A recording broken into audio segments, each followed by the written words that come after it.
இன்றே டவுன்லோட் செய்து உங்கள் ஃபேவரட் ஷோக்களை என்ஜாய் பண்ணுங்க.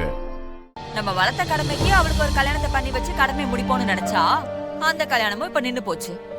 என்னத்த சொல்றது, அவ ராசி அப்படி. விஷாலோட அயோக்கியத்தனத்துக்கும் இசையோட ராசிக்கும் அப்படி என்ன சம்பந்தம்?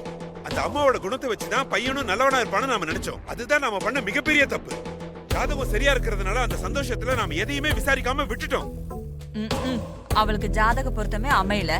அந்த ஜாதகத்தை மாத்தி வச்சு அதை இவ்வளவு தூரம் கூட்டிட்டு வந்ததே நான் தான்.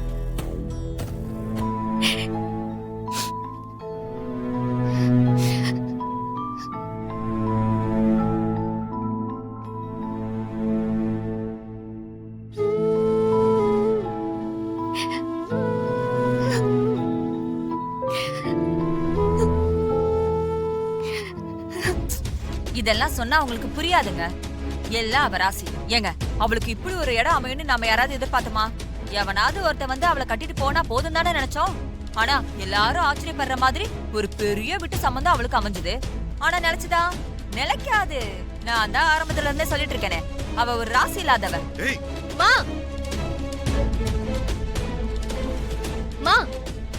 கொஞ்சமாவது உனக்கு அறிவு இருக்கா?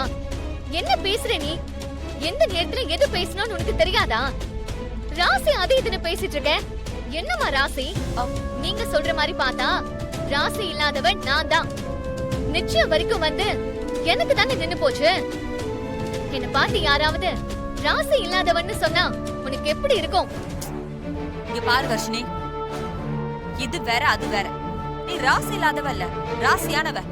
அதனாலதான் நிக்கிறதுக்கு இருந்த நிச்சயம் நல்லபடியா நடந்து முடிஞ்சது. இப்ப கல்யாண பத்திரிக்கை வரைக்கும் வந்துருச்சுல்ல. அக்கா மட்டும் இல்லனா நீ சொல்றதெல்லாம் நடந்திருக்குமா? நான் இந்த வீட்டுக்கு மருமகளா ஆயிருக்க முடியுமா?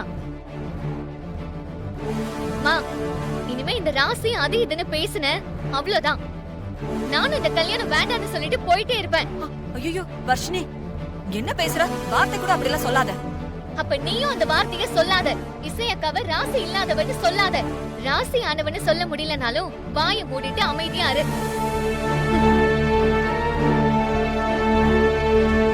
என்னங்க இவ இப்படி சொல்லிட்டு போறா? ருக்மணி, இசை வாழ்க்கை இப்படி ஆயிடுச்சேன்னு உனக்கு கொஞ்சம் கூட வருத்தமே இல்லையா? ஆமாங்க, இசையோட கல்யாணம் நின்னு போச்சுன்னு நான் ரொம்ப சந்தோஷமா இருக்கேன். போதுமா? நம்ம பொண்ணு வாழ்க்கை நல்லா இருக்கணுமே நான் கவலைப்பட்டு பேசிட்டு இருக்கேன். அது புரியாம ஆளாளுக்கு என்ன திட்டுறீங்க?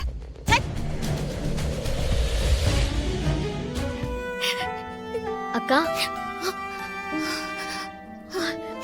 அக்கா, அஸ்வினி, என்னக்கா? அக்கா, நீ மனசு போட்டு குழப்பிக்காத. இல்ல வர்ஷினி, நீ சொன்ன மாதிரி அந்த ஸ்ரீஜா தான் ஏதோ ஃப்ராட் பண்ணி விஷால ஏமாத்திருக்கான்னு எனக்கு தோணுது. ஆனா டாக்டர் ஏன் அப்படி சொன்னாங்கன்னு தான் தெரியல. சரி விடு வர்ஷினி, அத பத்தி நான் எதுவும் யோசிக்க மாட்டேன். விடு. உனக்கு எப்படி ஆறுதல் சொல்றதுன்னு தெரியல. உனக்கும் விஷாலுக்கும் கல்யாணம் நடக்கிறதுக்கு என்ன பண்ணணும்னு தெரியல. விடு வர்ஷினி, இப்ப அத பத்தி யோசிக்காத. பாத்துக்கலாம். அக்கா, நீ போய் ரெஸ்ட் எடு. நானும் கொஞ்ச நேரம் ரெஸ்ட் எடுக்கிறேன். சரிக்கா.